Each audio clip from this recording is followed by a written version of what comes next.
This episode of the Golf Podcast is sponsored by the Salted Nut Roll made by Pearson's Candy, the official snack of golf and now the official snack of the Golf Podcast. Mike, I know you've been eating these like crazy, so tell our listeners a little bit more about this stuff. Yeah, sure, Frank. Our friends at forfun.com shared a box of these nut rolls with me recently. We got to get the word out about these and get them in as many golf courses as we can. They're so good. I fell in love with these things. I cannot get enough of them, Frank. I had 3 of them yesterday. So I'm a health nut. You know, I usually take the Cliff Bars, the chocolate protein bars on the course, but they just don't cut it. You and I, we've talked extensively about how important stamina is out on the golf course, staying focused. These bars contain no chocolate. They won't melt in your bag. They're lightly salted, gluten-free. They're amazing with beer for anyone who likes the Sunday six-pack. So get out there and buy a box of these. Throw them in your bag. I urge you. Here's how you can get them. It's real easy. Just go to forfun.com/shop. Frank will throw a link in the show notes for you. They're cheap. $19.95 for a box of 24. And if you use promo code Golficity, we'll get you an extra 20% off your order. So that's $16 for a 24 pack. It's at like 65 cents each. You can't beat it, Frank. That's awesome. And if you help get these bars into your local golf course, or if you work there, if you know the pro shop manager, if you get them in there, these guys at For Fun will throw you a box free for your efforts, which is pretty cool.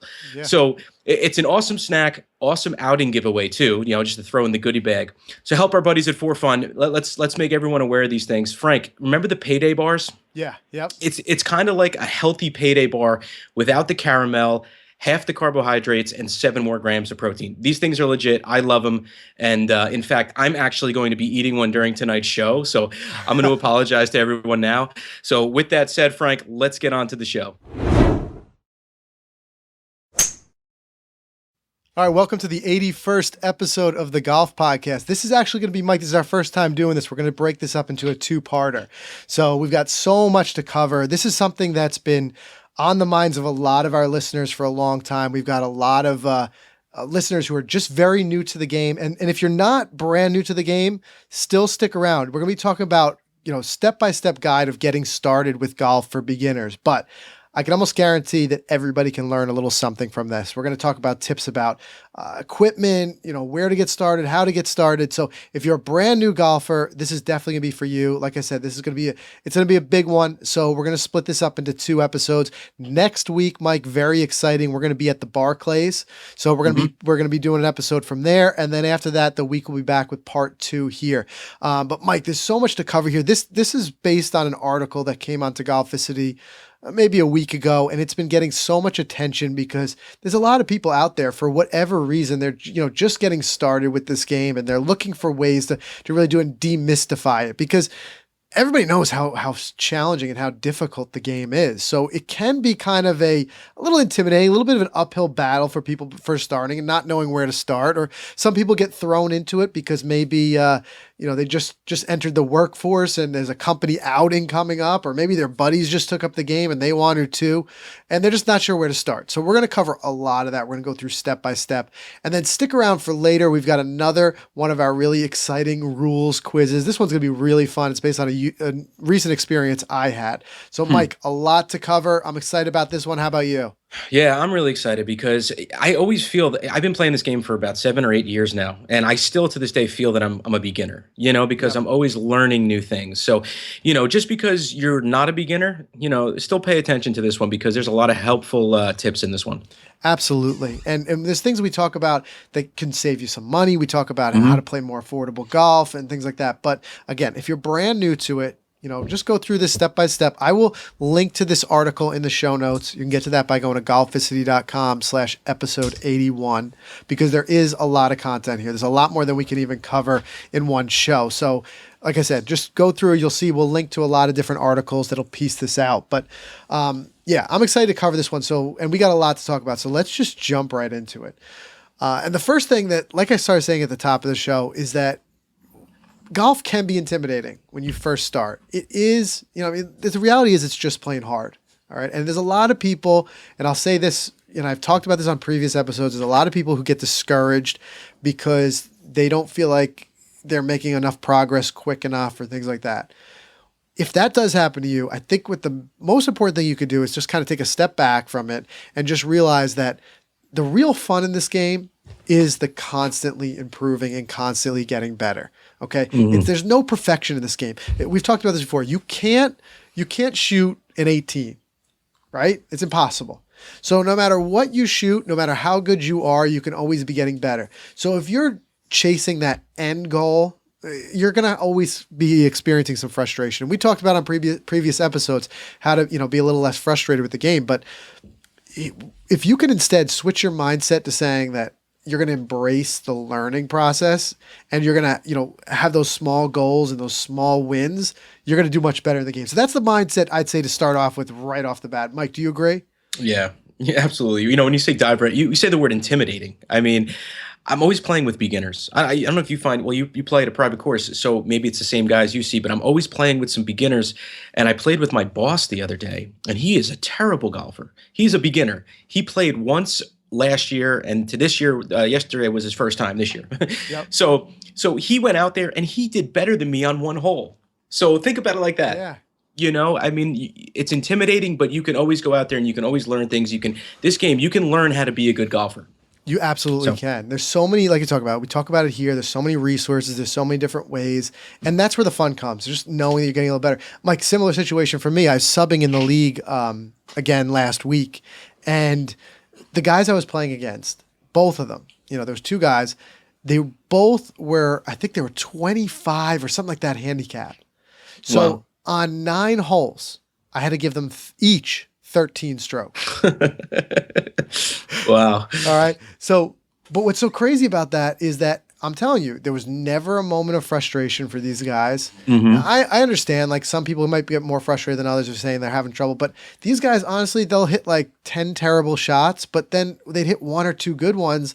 And that's what they thought about. That's the type of positive thinking that you really have to embrace, where they're like, you know what? That was a great chip. Whatever it was, whatever here, there, whatever. Or these guys had 1 or 2 great drives. So use that.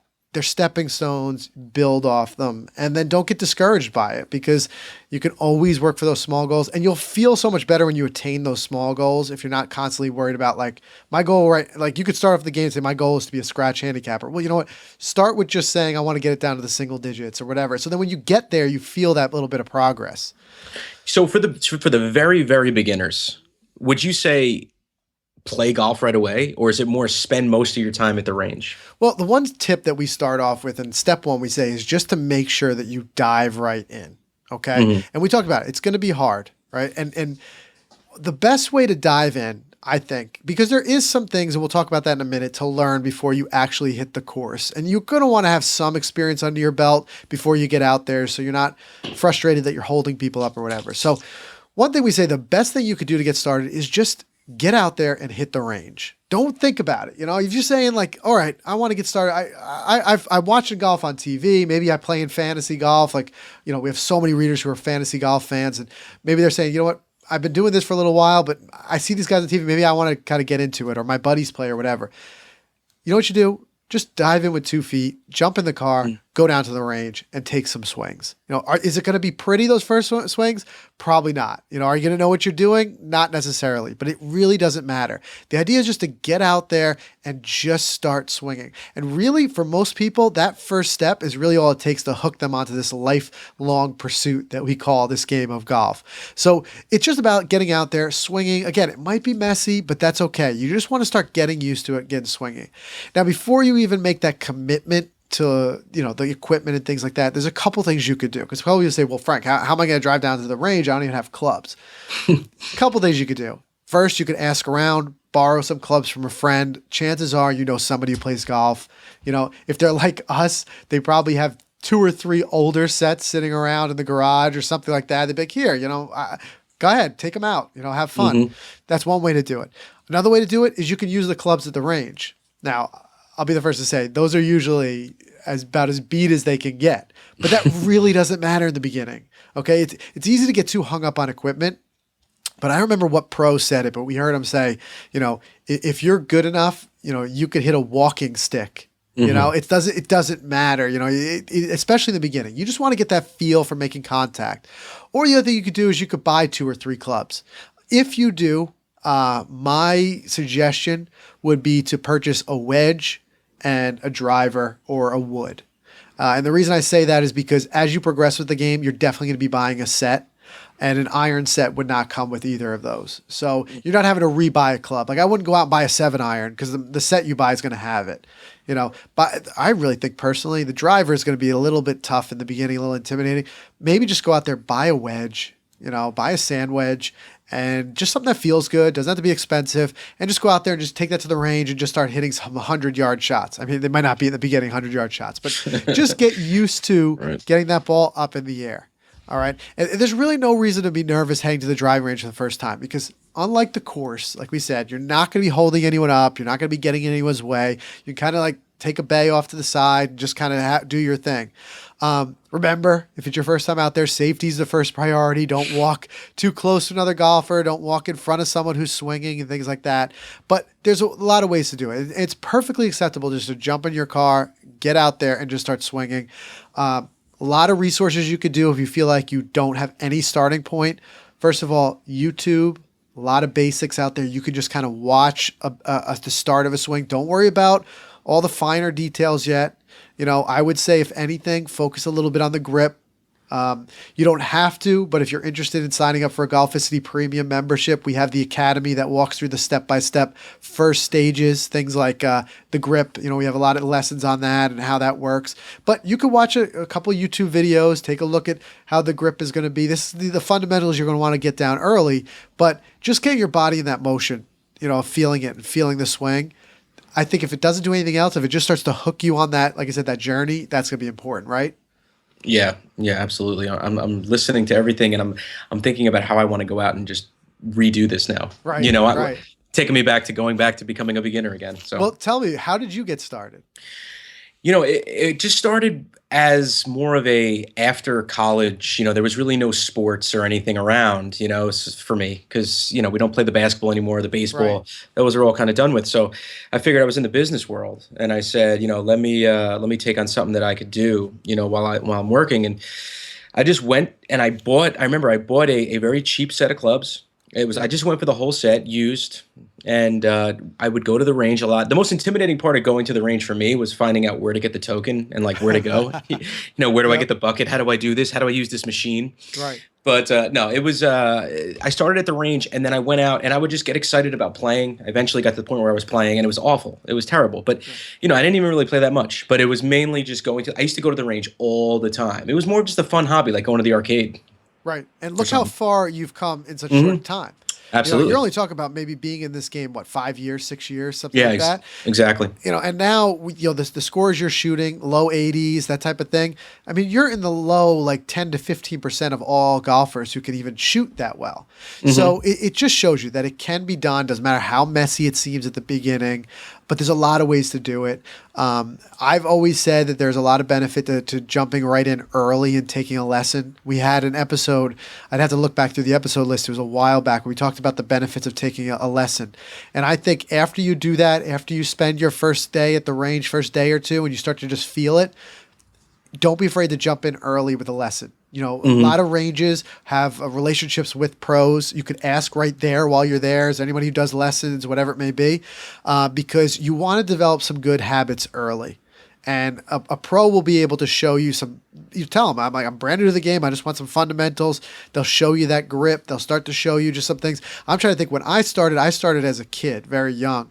But I remember even back then, my high school coach and stuff like that, we would spend a lot more time, especially in the beginning, in the gym, not even out on the course, not even on the range. And he would start us off with just, fake turf mat, a wedge, and those wiffle balls. Mm-hmm. And we would just bring the club back to parallel to the ground, swing through and end parallel. We weren't even taking a full swing. He just wanted us to get used to what it felt like to turn the club over and just to make square contact with the ball. So there's a lot of ways you get started. And a pro might give you some of those type of drills. And like I said, on Golficity, we've got a lot of drills for beginners that you can go through and you could try these things. And there's so much more that you can learn on your own now, too, than you ever could before because of these online resources. There's tons of books on Amazon for beginners. We link to them often in our instructional articles. The ones that there's so many out there. You got to kind of weed through them. The ones we recommend, we link to. But, there's just so many ways that you could do it. But I would recommend that, book a lesson early. Lessons are not just for those guys who are, mid-handicappers trying to get down and to scratch. This is also for right in the beginning. It's great to take a lesson.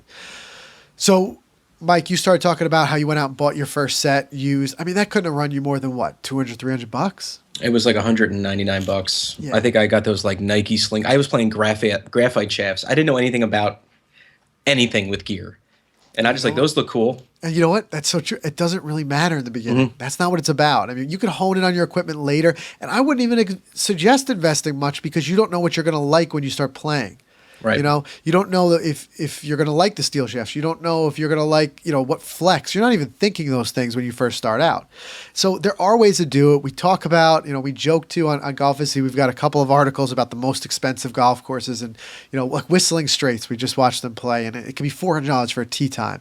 So people hear those things and they're like, wow, golf is going to be too expensive. But the reality is it doesn't have to be. I mean, situation like that, you picked up a set for $150, you could go out and play the local, county course or whatever, pick a twilight time, which we'll talk about later about your first time out. Play 9, right. Play 9. You could do that for what, $18? Exactly. It probably costs you more to go bowling. Mm-hmm. So there are ways that you could do this without it having to be too, cost inhibitive. So talk about acquiring some gears. There's some basic stuff that you're going to definitely want before you do make your first tee time. Now, this is not before your first trip to the range. Before you actually make your first tee time, you're going to want a full set of clubs. All right. Driver, fairway woods, iron set, wedges, putter. But again, if you do your smart research, you don't have to pay a lot for that. We'll link to, we've got an article about beginner's golf equipment guide, all the basics you need to get started. And I think we ran through it, Mike, and we saw with everything all in, we got everything for like $500, right? Right. It might have even been less than that. And I'm talking everything. So there's that, the golf shoes. You want to have some golf balls. You want to obviously have a golf bag unless you want to be walking around with all your sticks. Some golf appropriate apparel. And then there's some minor accessories. You're going to want tees. You're going to want a ball marker. You're going to want a divot tool. Because we're going to talk in a minute too about etiquette. And there's certain things that you're going to want to do when you're out there. So compare your prices online. I think that's a big thing that you could do. I've found right now, just in the category on Amazon of just golf, there's so much stuff on there. I think a lot of the things we linked to, we found like a Wilson starter set for like $200. That included everything right through the driver. So there's a lot of great deals. But before you do, I would say if you can stop by a local sporting good and at least feel the clubs and see what feels good to you. Like I said, you don't have to spend too much time on it now. It won't matter as much as it will later, for feel and things like that. But there's something you can just kind of feel like what it feels good. And then just compare the price there versus online. You could probably do it on your phone when you're there. But, there are a lot of ways you could do it. We have another article on there just about how to save money on golf equipment. We'll talk about, we'll link to that, I should say.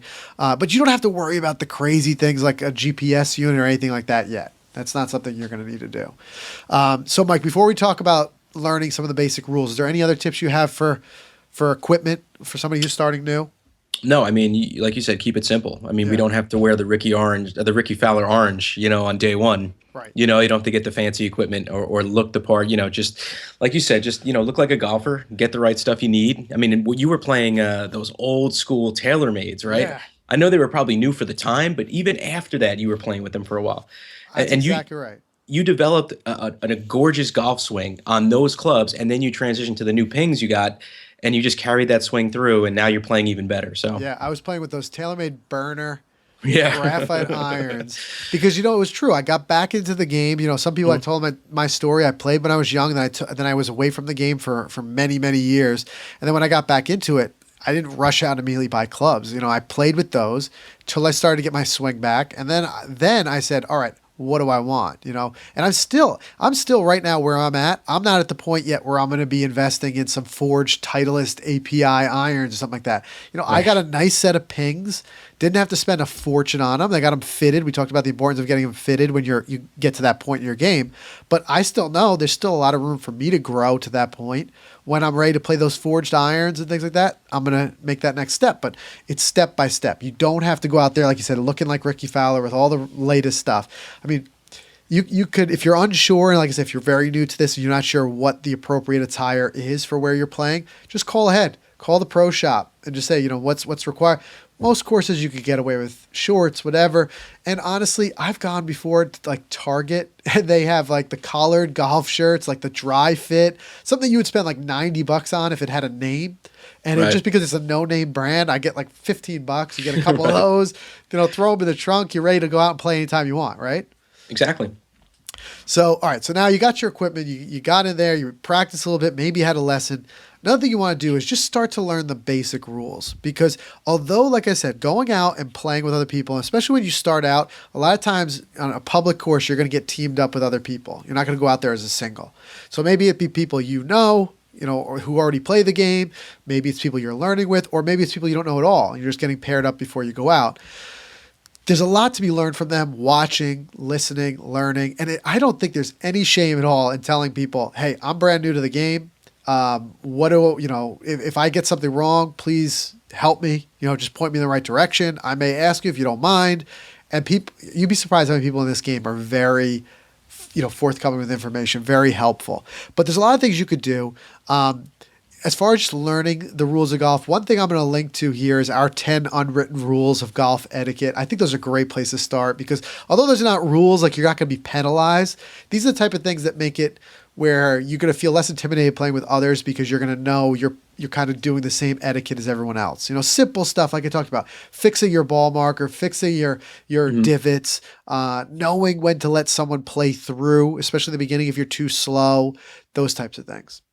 Another thing you could do is either buy a rule book or what's even better I find at the beginning is like a quick reference guide. We linked to one of the article on Amazon and it's cool because it links to the most important and like the book itself, like you can kind of jump to the most important and most often occurring rules decisions rather than having the actual rule book, which could kind of, again, be a little bit tough if you're starting out, like where do you find things? Even though it's getting navigable, a quick reference guide can really help. And over time, it's just the more and more scenarios that you play, you're going to learn it as you go. All right. But Mike, let's really quickly run through a couple of very basics just for everybody to know. And it's important, like when you're just starting out. If you know these, you're in good shape. The first thing is you only get one try. Okay. There are no second chances at golf. Every shot counts. You're probably going to hear when you go out there, you're going to hear the term mulligan. We all do it. We all use it, in a very friendly game. But understand that there's no mulligan in the rules book. Okay, that's just kind of a fun, friendly thing. That's the type of and it's fun. We do it like when you play in charity outings, you can buy a mulligan sometimes or whatever it may be. But understand that if you are keeping score, and I just want to clarify because you hear it so much, you may think it's part of the rules. It's not. You only really get one try. All right. Another thing is don't touch the ball unless it's on the green. Okay, this is once it's in play after you tee it up. Nowhere else. You're not allowed to pick up your ball and clean it off. There are certain caveats if there's a special ruling or if it's winter rules, as they say, where certain times they'll allow you to do that. But otherwise, again, you're playing with some people and it's new. If they see you picking your ball up a lot, and like propping it up on the grass, they're going to say like, "What's going on?" And the other thing too is the reason I say this is I've seen it before. Beginners say, "Well, why am I going to kill myself out here trying to play from the heavy rough?" And they'll prop it up. But me personally, I think from the very beginning, it's great to start to learn those shots because you don't want to have to go later on and be like, now I got to teach myself how to hit out the heavy rough because I teed it up all the way to the green. So where that might make you feel good, and hit it well, but you want to learn too. That's important. Yeah, Frank, this one always reminds me of that Seinfeld episode where Kramer yells at the guy for picking up his ball, and then he gets into a big fight with him, and it's a whole like news thing. But but no, you're absolutely right. I mean, I sometimes am guilty of the prop up out of the rough if I'm having a rough day out there. Yeah, but this is a good one to know. And you know what? There's so many rules, and I know you got a few more to go through, but I wanted to jump in and say, as if I'm on the tee box and you're the beginner and you're coming up, what I would want you to say to me is, hey guys, I'm new to this game. If you can help me out, I'd appreciate it. I'll play quick and I won't hold you back. Yeah. Something like that. That's it. Because everybody knows everything out on the golf course, right, Frank? So they're going to say, they're going to help you out. They're going to want to help you out. They're going to want to sound like they know what they're talking about. And everyone, like you said before, everyone's going to be really friendly. Absolutely. And in a situation like that, if someone approached me and says that, I'm going to point it out to them and say, like, something like that. If I see them propping it up or whatever, I'm going to say, listen, totally up to you. I'm going to just tell you the rules. You can't do that, but you do whatever you want. Because personally, I'm also not the type of guy that likes to be a real stickler for it because it doesn't affect my game. I play my game how I want to play. Unless I'm playing you in competition and I have to. I mean, that's part of the game and I'm scoring you. But otherwise, if we're just out there playing friendly, whatever. But I just think it'll benefit you in the long run to starting getting used to playing the game the way it should be versus starting early bad habits. So that's why I'm saying it's not to be a stickler. It's for that reason. I think it'll help you in the long run. So we'll run through these last couple ones real quick. One, your club should not touch the sand at any time. So if your ball does come into a sand trap, you're not allowed to touch, the sand with the club until you actually hit the shot. So I've seen beginners do it. That's why I'm saying it. Don't go in there and take a bunch of practice swings throwing sand everywhere. All right. You can't do that. It's actually it's a stroke penalty. So that's part of the hazard. All right. It's a similar situation, which we'll talk about in a second, to red staked areas. Those are lateral hazards. You can hit the ball out of there if you can get to it, but you can't make contact with the ground. All right. The other thing is to play your own ball. So it's actually a penalty to hit the ball of another player. So you want to pay attention. It'll also annoy people. Yeah. Right. More so than anything else. Yeah, exactly. And look, everybody makes mistakes, especially at the beginning. If you drive the ball into the other fairway and you mistakenly hit somebody, but hit somebody else's ball. But that's why what I'm trying to say is just kind of pay attention to it. There's a lot of ways you can kind of identify your ball. So just make a mark on it before you go out there, right? Yeah, this is just a funny one because you can also tack on one part of that is another part of that is if you find a ball and it's like in the middle of fairways and it's like a Pro V1 and it's a really nice ball, just leave it. Right. Because odds are it's someone else's and you do not want to anger someone by hitting their ball. Right. Well, that's what comes out, like we talk about, these etiquette things. I think, especially in the beginning, the etiquette's more important than the rules because you'll learn the rules, people will teach you, but people are not going to want to play with you if you're doing some of these other things, like just picking up their ball. Put it in your pocket. So know that. And the other thing, like we talked about the stakes, you're going to see out there, the main thing, the boundaries of the course. You're going to see red stakes, white stakes. And a good way to think about it is like this. Red means drop, white means try again. So what I mean by that is, let's say you're on the tee, drive the ball into a white staked area. You need to try again. You need to hit another ball from where you just hit. All right. That's what they call a penalty in both stroke and distance because you're not allowed to take that distance that you hit the ball. You actually have to take a stroke and hit again from where you are. If it's a red, you can actually go to that spot where it went in and take a drop there with the penalty. Okay. So a white is going to be OB. And that's going to be your biggest penalty out there. Your red is going to be just a penalty and drop it where it is, unless you could get to it and play it. Then you could play it. So when I first started playing the game, Frank, I always thought, I didn't know the rules. I thought red was like a scary color. So that meant I was a penalty and I was, in trouble. Yeah. And I thought white meant like pure, like I got to do over. I always thought that. And that's always like, no, I'm sorry. It's the other way around. And white is really bad. That's right. That's funny. Yeah, it's pure. But no, but that's the idea. White is out of bounds. And like we talked about in the last episode, you can't move those stakes. That was a fun one where we talked about the rules thing. You can't move those to make your shot better. But if you do hit in the red, you get 2 club lengths, to the hazard line where you can drop the ball, where it went in. You gotta look, this is why too, don't get just frustrated if you hit the ball and it's slicing off the tee and you just get frustrated and walk away. Watch it. Okay, because you're going to want to know where it went in. That's where you're going to be able to take your drop. The nice thing too is if you know the rules, you can get yourself a little bit extra bonus. When they say 2 club lengths, it doesn't have to be the club you're going to hit. You can use any club. So you can pull your driver out, your longest club, and take 2 club lengths and drop it. But it is still a penalty, but you don't lose that distance like you would if it was OB. So there's a lot. And also, stick around, listen to these episodes because the new thing that we do is we do these little fun rules things at the end of some of the episodes. So you can kind of learn it. Jumping into the etiquette, I'm not going to go through everything because, again, we'll link to the article about our 10 unwritten rules. But a couple quick, very important ones. Don't make noise when another player is hitting a shot. Very important. It's just respect etiquette out there. When you're on the putting green, you don't want to walk between the hole and another player's ball. That's also referred to as stepping on a player's line because the green is so soft, you could cause an indentation or something like that. So if you see somewhere where their line is to, from their ball to the cup, go and walk behind it and around it. All right.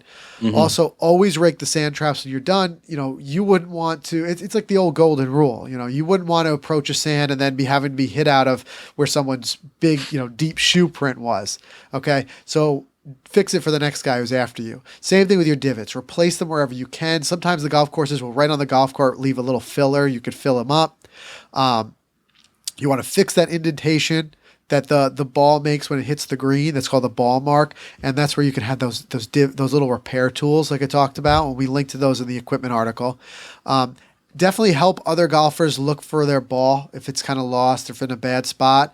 Because trust me, especially in the beginning, you're going to want them to do the same for you. So it's kind of a reciprocal thing. And I've seen it before. If one guy is just kind of not helping at all, the other guys kind of give up on him and don't help him out either. And also just play at a reasonable pace. If you feel like you're really playing slow or you're dropping off the pace, let other people play through.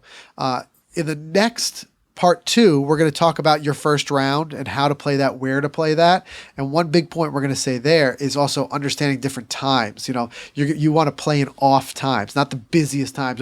Don't play your first round on a Saturday morning, because it's going to be, everybody's going to want to be playing through. That's when all the more experienced golfers are out there. But if you can find like a time, like a Tuesday afternoon, sneak out of work early, it's cheaper to play then anyway, twilight.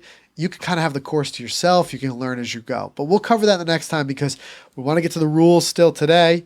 And we've got, so much to cover. So we'll be back with part 2 on that. Mike, before we wrap this up and move into our rules quiz, you have anything else?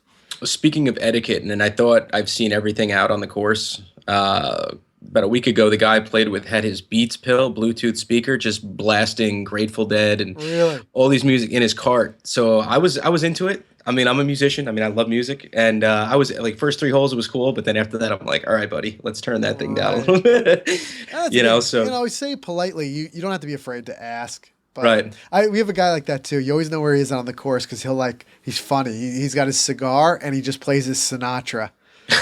And it's like, great. Who's out there because you kind of like, he's in his zone. You hear his Sinatra. He's out there but that's what I'm talking about this game could be so much fun. It doesn't have to be where, you're competing at a crazy level. You can go out there and have fun with it, hit a couple great shots. Right. All right, Mike, let's go right into our rules. These, again, like I talked about before, these come to us straight from Richard E. Todd, and he's the author of The Golf Rules. And I believe I have the whole title where he says, learn the rules of golf by watching others break them. So it's a lot of fun. His book, we've had him on the show before. I won't cover too much because we've talked about it before, but his book just does these it talks about not just rule by rule. He talks about interesting situations, and then he tells you what the ruling is. So every once in a while, too, what I like to do is I like to send him some of the situations I got into, and he'll kind of tell me, okay, this is the ruling. Because I had an interesting one, Mike. We were playing in the league, and a guy hits a ball into the woods, but not too far. And this is not the very dense woods. It's just where the brush is up to about your waist, and it's sporadic. There are some spots where you can see the ground, some spots you can't. It was only about 3 feet into the woods, and right at the tree line, no marking. Okay, so no red stakes, no white stakes. It's just the woods, right? Mm-hmm. And he kind of proceeded to start to walk around the ball, stamping down the vegetation to get where he had a clearer path to hit it out. So not only for his swing, but also where he would hit and it would be able to fly out because, he was kind of clearing a line, clearing a path. Okay. And he was also in there, you could take practice swings. It's not a red stake. So he could take practice swings, but he took a lot in a couple different directions to kind of clear the brush out. Now, one important caveat to this, he didn't do anything that caused his ball to move, right? Just clearing the situation, clearing the brush out. So we were kind of confused, is that legal? We talk about loose impediments. You can move those, and he didn't cause his ball to move and it's not staked out. It's just the woods. So is it okay to do a little bit of landscaping? What do you think? I'm going to go ahead and say no. I think because he's improving his shot. It's almost like if there's a tree branch behind you in your backswing, you can't just snap the tree branch off and go for your swing, right? That's exactly right. Hey, you're getting good at this. I'm getting good at these. That's 2 for 2 here. Awesome. What Richard says is absolutely no landscaping is allowed. And the short answer, just like you just said, Mike, is that you can't improve your lie or your line of play. All right. So some general rules are the ball has to be played, rule 13-1, the ball has to be played as it lies, except otherwise provided by the rules. So there's different things in there. You can't improve your lie. So a player must not improve or allow to be improved the position of the lie or the ball, the area of his intended swing, stance or swing. So in other words, you can't have your playing partner hold a branch back out of the way while you take a swing, right? Right. And we laugh because how many times have we all done this, right? I know. I just did that yesterday. Exactly. You can't improve your line of play or a reasonable extension of that line beyond the hole or, the area where you're supposed to drop the ball. And you can't do it by any of these methods. You can't press a club, pressing the club onto the ground, moving, bending, breaking, anything growing or fixed. Now, keep that in mind for a second. Anything growing or fixed. And that includes immovable objects and objects defining the out of bounds. So that goes back to our rule last time about talking about the stakes. You can't create or eliminate any irregularities of the surface. You can't, no removing or pressing down sand, loose soil, replace divots, no removing even dew, frost, water. Now, a couple things you can do. You don't incur any penalty if you ground the club lightly when you're addressing the ball. So if it's very loose around you and you kind of you're just taking your address and you just put, like as you would normally in the fairway, kind of put your club down and it maybe flattens out the grass a little bit, or in fairly taking your stance. Now the word in the rule book is fairly. That's really the key there. You got to again, there's a big difference between stamping down and just kind of walking into the woods. If you kind of knock things down doing that, it can't be helped. It is what it is. If you start to make your stroke or your backswing movement and the club kind of knocks something over, that's fine. Again, it's a big difference between that and just hacking away with your club. On the putting green too, you can remove sand, loose soil, or repair damage. So that you can do. Don't forget, you can do that on the putting green. Now, if you were to do this, Mike, what do you think the penalty is? I'm going to say 2 strokes. That's exactly right. 2 strokes, nice. Or if it's match play, it's the loss of the hole. Wow. Yeah, so it's a severe one. One thing I will say, though, is, again, and this is what I kind of wrote back to Richard, and I was like, well, what's a quick clarification? What about if there's a loose impediment? So, for instance, let's say I went into the woods, and there's my ball. I could see it. But lying behind it is like a 3-foot long, piece of a branch that fell. And it's clearly there. It's disconnected. It's dead. But I can't swing because it's like an inch behind my ball. Yes, that's a loose impediment. You can pick it up, move it, as long as it doesn't cause your ball to move. So you got to be smart about it. You got to look at it and see something heavy like that might cause that ball to move. So, you just kind of gauge it and look at it. It's like that Tiger thing from a couple of years back where the ball moved and then returned to the position. Yeah. It's funny. You can get hung up on these little things, but they are important. So if it's a little sticks like that, move it. But if you think it's going to move your ball, I would say just don't touch it. Yeah, and you know what's great about all these rules? I mean, I love even the local rules that some courses have. We saw at the PGA Championship last week, you're allowed to pull the pebbles out of the bunkers. Yes. You can pick them up. Yep, and they did that, they said, for the safety of the crowd. Because they didn't want them flying. But that's what's really cool and interesting about that, too, is that a local rule can just be for a short period of time, just for that tournament. And that's when they'll let you know before you head out there. And a lot of times the pro or the starter, whoever will say, all right, guys, before you go out, just so you know, on 4, 5, and 6, we've got a pick and place rule or whatever it may be. But they will let you know, and there's usually a reason for it. Local rules, that's crazy. I would ask Richard, I guess that doesn't affect anything, handicap, because a local rule is a local rule, right? Yeah. No matter what it is. Yeah. I mean, the course yesterday had a 150-yard carry, and the sign in front of it said, if you hit it into the junk, your next shot you have to go on the other side and play it just to keep the pace up. Right. So yeah, so absolutely. I mean, that's just going to be the rules of that thing. So lot of great stuff there. So like I said, we talked about the beginner stuff. We're going to have, a couple more important points for beginners. We're going to come back in 2 weeks with the part 2 of that. Next week, we got a fun episode. We're going to be at the Barclays. We're going to, like we did before. One thing that I really love about this, like my favorite show of the year, is because we go out there and we kind of try to give listeners an idea of what the pros are doing. Because if you just turn it on, on Sunday, you just turn it on in the middle of round 4, it looks like these guys are such naturals at the game. In a lot of ways they are. But what you don't get to see, like when we go to the media days on like Wednesday before, Tuesday before, you don't see how much practice these guys are putting in and what they're doing. So what we really like to cover when we're there is we like to not just talk about, who's going to win or whatever. We talk about, how you can learn from what they're doing. So we kind of go out there and spy on them a little bit on the putting green and the chipping area in the driving range, and just kind of look, because these guys are using training aids. They're using, like we talked about, that gate drill with putting. We saw that there. A lot of things. So we're going to be covering that. We're going to be talking about that. On Golficity, we've got a lot of great articles that came out just in the last couple of days. So definitely check that out at golficity.com. We talked about some mental stuff about like avoiding the water. That was a lot of fun. Did you see the article about Bubba? Yeah. With the ants? With the ants. Yeah. He's something else. He's a clown. I love it. He gives these guys a hard time too.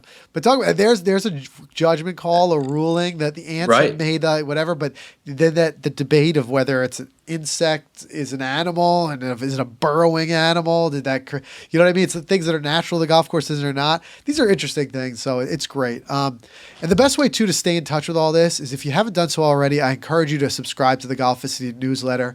Go to golficity.com/subscribe. And you can just sign up there. It's free. And each week you get all of the latest Golficity articles sent right to your email. So if you don't get a chance to check it, you'll just get them right there. And then you'll be able to keep up with all this great stuff, because we're going to have a lot more instructional content, a lot more rule stuff, a lot of more, really stuff where you can learn and hone in on this stuff just coming out in the next couple of, months and stuff like that. Even as the season starts to wind down, lots of stuff. So Mike, that's everything I have. Anything else you have on your end? No, I mean, that's pretty much it. I just wanted to give a special thanks to those guys at Pearson's and For Fun for all those goodie treats that they sent us. And, I'm really looking forward to getting out there to the Barclays with you, Frank. And what I'm most excited is I just want to sit and watch Spieth, Koepka, Fowler, all those guys, and just watch them putt. Yeah, absolutely. That's what I want to watch, and that was the best time. So looking forward to next week. If any of them last that long, make sure you bring some of those salted nut rolls to the I know. Because we got a long day. We got a long day. I'm telling you, these things have improved my game, Frank, and I'm not making a joke here, because it gets me through. I mean, the stamina usually fades on 15, but for me now, it's taking me through. Nothing like, the quick shot of like energy. That's the way to go. And natural energy too, like protein and stuff like that. I'm not one for slamming a Red Bull when I'm out there. Yeah, no. I get the jitters. I can't putt with that stuff. No way. Even coffee, I can't really play with coffee. You know what? I actually stopped drinking coffee before my rounds too, because I found the first couple holes I was a little jittery. Especially if I had coffee on an empty stomach. Yeah, that'll do it. Yeah. So, all right. So we'll be back next week at the Barclays. Make sure to stay tuned for that. Also, like I said, if you're listening to us on iTunes, Stitcher, Spreaker, make sure you hit that subscribe button. That way you'll be notified when all the latest episodes come out. If you have any questions, comments, anything like that, you want to get in touch with us, a lot of ways to do it. You can leave a comment on our Facebook page. You can email us directly at podcast@golficity.com. Those come right to Mike and myself, and we respond to as many of those as we can. Or you could tweet us at Golficity. So, and we'll be on all the social media while we're there at the Barclays. Tweet us if you're going to be there. We're going to be there Wednesday, like I said, with the media. If you're going to be there, tweet us, something like that. Maybe we'll see if we can meet up with you. All right, so that's everything we have, and we'll be back again next week.